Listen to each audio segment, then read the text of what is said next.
Boy, I love that kid. A lot of teams will be on the list. Now the McCarthy-McKenna line out there. Now we got McKenna and Steve Peat. They're having some words. They're going to go. Let's see if this can't spark up the Rangers. Well, Peat gives him a right and an undercut. Big size advantage for McKenna, but obviously when you lose your balance.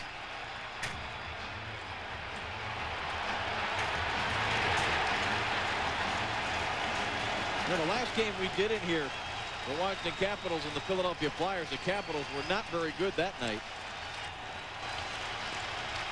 And Steve Peat tried to do the same thing that McKenna did there to spark his team, and McAllister for the Flyers got the best of Peat, but Stephen Peat does a heck of a job here against the much taller McKenna. Ron Wilson just got his haircut for this hockey game.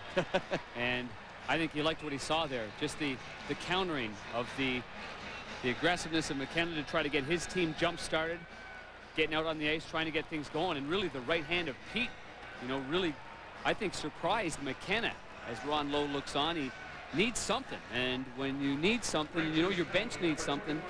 A lot of times it's guys like Steve McKenna that go out on the ice to try to stir it up. But I think the Washington Capitals balanced it out with the effort by Peat. Home crowd. Crisscross, good offensive rush by the Caps. All righty, under 3 minutes now in the first period. 2-0 for Washington. Simon last on the board. Bounced one. Here they go, Joe. Here they go. Yeah, we got it. It's McKenna and Peat. Well, McKenna's been one of the guys that's fought the most. Oh! In big trouble. He's in huge trouble. He was already knocked down with the first right by Peat. Now Peat changing to his left. What a great bout for the Capitals resident tough guy. Wow.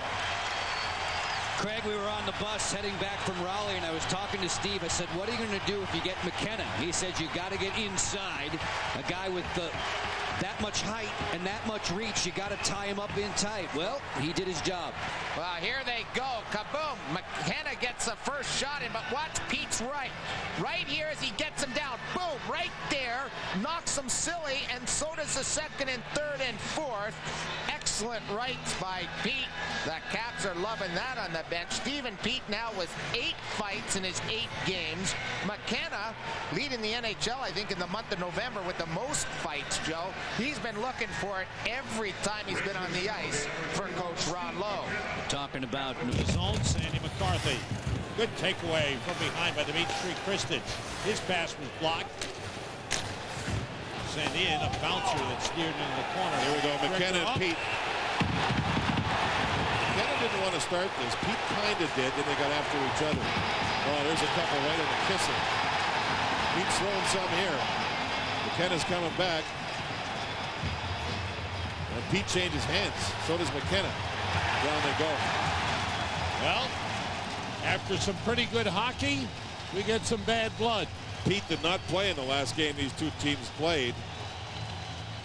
And the game the last time these two teams met here in Washington. Right. He played the first game in right. New York when Dale Purinton got him. And that led to that fight and suspension.